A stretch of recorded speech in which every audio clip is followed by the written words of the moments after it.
Episode 6 dimulai dengan menunjukkan rekaman Dascham. Kalau Chon Dahyelah yang telah merusak pagar dan memancing babi liar masuk ke arena perburuan waktu itu.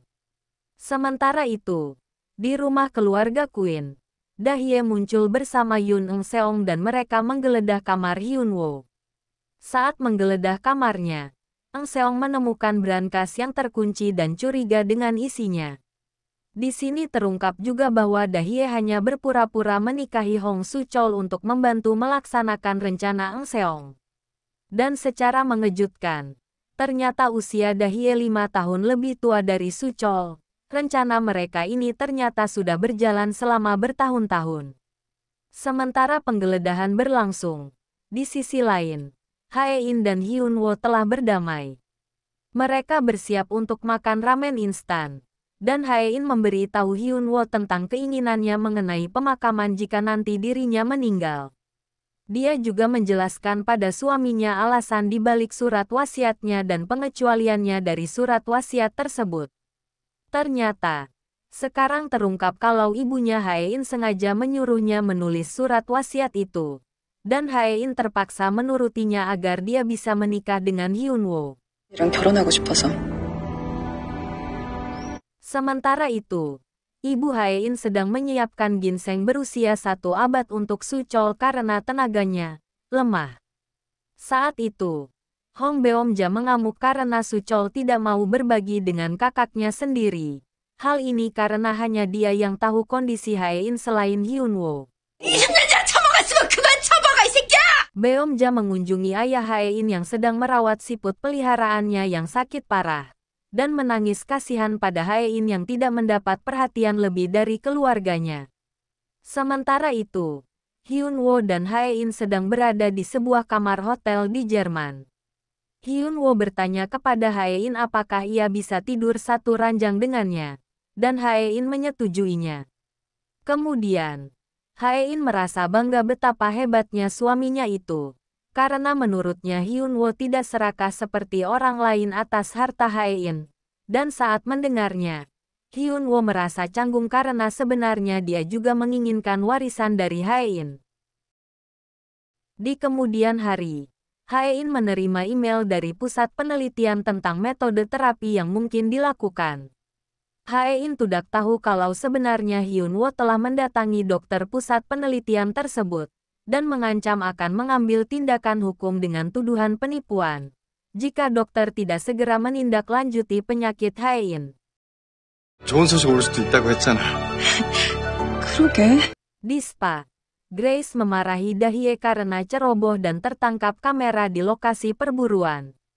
Grace kemudian memanipulasi ibu Hae-in untuk berpikir bahwa Hyun Woo sengaja mempersulit Soo-chol sebagai balas dendam karena tidak diikut-sertakan dalam surat wasiat Hae-in.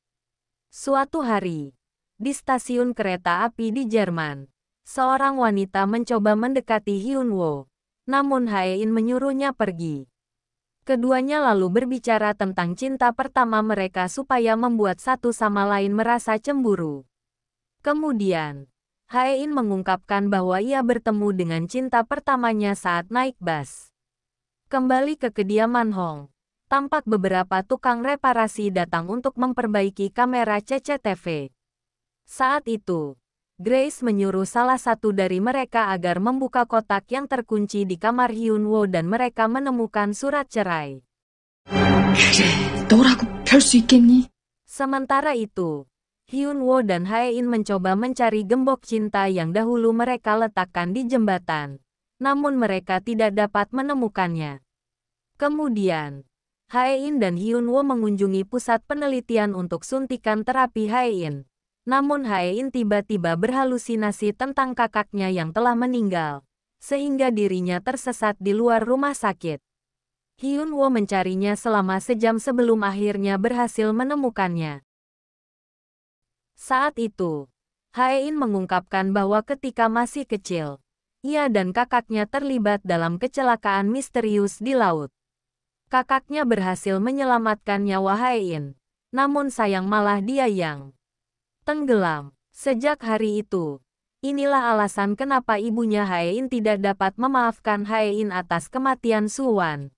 dan dia terus menyalahkan Hae-in. Di kantor kakek, Hong Mendae dihadiahkan Eng Seong sebuah lukisan untuk mendapatkan hatinya. Eng Seong pun langsung melancarkan aksi balas dendamnya. Tak lama, sang ketua mendapat kabar tentang penggelapan pembukuan yang dilakukan oleh para pembukuannya, dan dengan tepat berasumsi bahwa dia akan langsung diserang. Seorang pelapor juga memberitahu jaksa penuntut tentang hal itu, dan sang ketua percaya bahwa pelakunya adalah seseorang yang dekat dengannya. Sayangnya, dia sama sekali tidak curiga kepada Eng Seong. Lalu ketika dia menceritakan hal ini kepada Selhi, di sana mereka menemukan alat penyadap. Sinyal tersebut membawa mereka ke kamar Hyun-woo, mengisyaratkan bahwa Hyun-woo adalah sang pelapor. Sehingga mereka akhirnya membuka paksa brankas Hyun-woo dan menemukan surat cerai.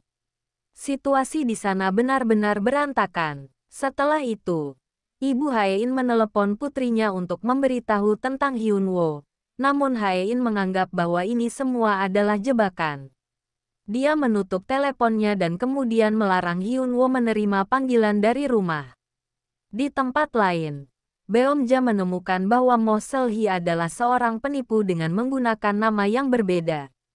Nama aslinya adalah Oh Sun-yong yang sudah meninggal di surat-surat resmi sejak 30 tahun. Seul-hee juga pernah dipenjara karena perzinahan dan melahirkan seorang anak di dalam penjara. Adegan berpindah ke Hae-in dan Hyun-woo sedang berjalan-jalan sore, sambil menunggu hasil terapi akan keluar keesokan harinya. Hae-in mengatakan bahwa dia membutuhkan semua keberuntungan, sehingga Hyun-woo berlari jauh-jauh untuk membeli setiap jimat semanggi berdaun 4 dan membuat buket dari mereka. Hyun-woo juga bersusah payah menemukan gembok cinta mereka dalam perjalanan pulang dan memotretnya. Sementara itu, Hae-in menerima pesan dari ibunya dengan gambar perjanjian perceraian yang dibuat Hyun-woo. Tentu saja hal ini membuat sang pewaris chaebol itu terguncang.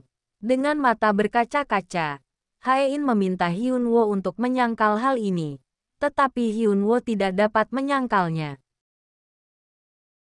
Epilog. Adegan memperlihatkan bahwa ternyata cinta pertama Hae-in selama ini adalah Hyun-woo. Dia mengikuti busnya dengan mobil pada hari Hyun-woo menyatakan cinta padanya.